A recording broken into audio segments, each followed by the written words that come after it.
Welcome to Aditya stories. ఈ 3 విషయాలపైన ఎప్పుడూ కోపం తెచ్చుకోవద్దని ఆచార్య చాణక్యుడు తన నీతి శాస్త్రంలో చెప్పారు. మరి చాణక్యుడు చెప్పిన ఆ 3 విషయాలు ఏంటి? కోపం తెచ్చుకోవడం ఎందుకు మంచిది కాదో తెలుసుకుందాం. కోపంలో మాట్లాడే కొన్ని మాటలు మనుషుల మధ్య సంబంధాలని నాశనం చేస్తాయి. అందుకే కోపం మంచిది కాదని, మితిమీరిన కోపం అస్సలు మంచిది కాదని అంటారు. ముఖ్యంగా ఈ 3 విషయాల గురించి కోపం తెచ్చుకోవద్దని ఆచార్య చాణక్యుడు చెప్పారు.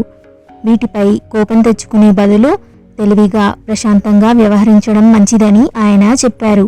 ఆ 3 విషయాలు ఏంటో ఇప్పుడు చూద్దాం. అందులో మొదటిది చిన్నపిల్లల తప్పుల గురించి. చిన్నపిల్లలు నేర్చుకునే దశలో ఉంటారు. వారు ఏదైనా నేర్చుకునేటప్పుడు చాలా తప్పులు చేస్తారు.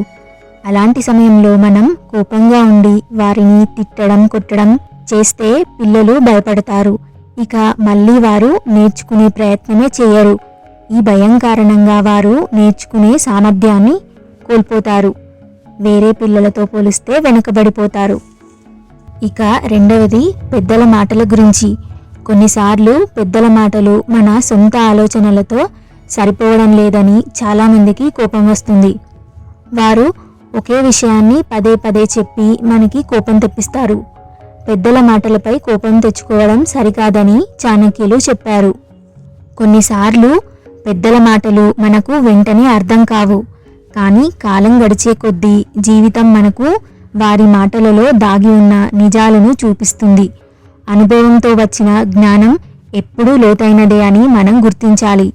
మన ఆలోచనలు, నిర్ణయాలు సరైన దారిలో ఉన్నాయా లేదా అన్నది తెలిసేది చాలాసార్లు పెద్దలు చెప్పిన మాటల వల్లే. వారి అనుభవం మనకు కనిపించని ప్రమాదాలను ముందే చూపిస్తుంది. ఇక మూడవది ప్రతికూల పరిస్థితుల్లో కోపం తెచ్చుకోకండి. ఆచార్య చాణక్యుడు చెప్పినట్లుగా కొన్నిసార్లు మనం జీవితంలో మనకి ఊహించని పరిస్థితులని ఎదుర్కొంటాం. అలాంటి పరిస్థితుల్లో కోపంతో సమస్యలను పరిష్కరించితే అది పరిస్థితిని తీవ్రతరం చేస్తుంది. కాబట్టి అలాంటి పరిస్థితుల్లో మీరు మీ మనసును ప్రశాంతంగా ఉంచుకొని తెలివిగా వ్యవహరించాలని ఆచార్య చాణక్యుడు అంటున్నారు. మనం జీవితంలో ఎన్నో సవాళ్లు, ఎన్నో బాధలు, ఎన్నో అనుకోని సంఘటనలను ఎదుర్కొంటాం. అలాంటి పరిస్థితుల్లో మనసు చాలా అస్థిరంగా ఉంటుంది. కానీ ఆ కోపం కారణంగా మనమే మన జీవితం మార్చే నిర్ణయాలు తప్పుగా తీసుకునే ప్రమాదం ఉంటుంది. కష్టాలు వచ్చినప్పుడు కోపం చూపించడం వల్ల సమస్య పరిష్కారం అవ్వదు. పైగా పరిస్థితి మరింత చెడిపోతుంది.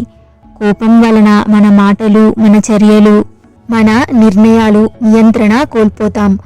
చిన్న సమస్య కూడా పెద్ద సమస్యగా మారిపోతుంది.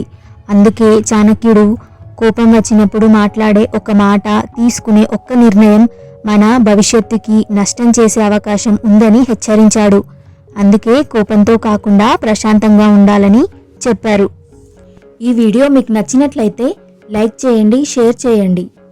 మరిన్ని మంచి కథల కోసం మన ఛానల్ ఆదిత్య స్టోరీస్ని సబ్స్క్రైబ్ చేసుకోండి.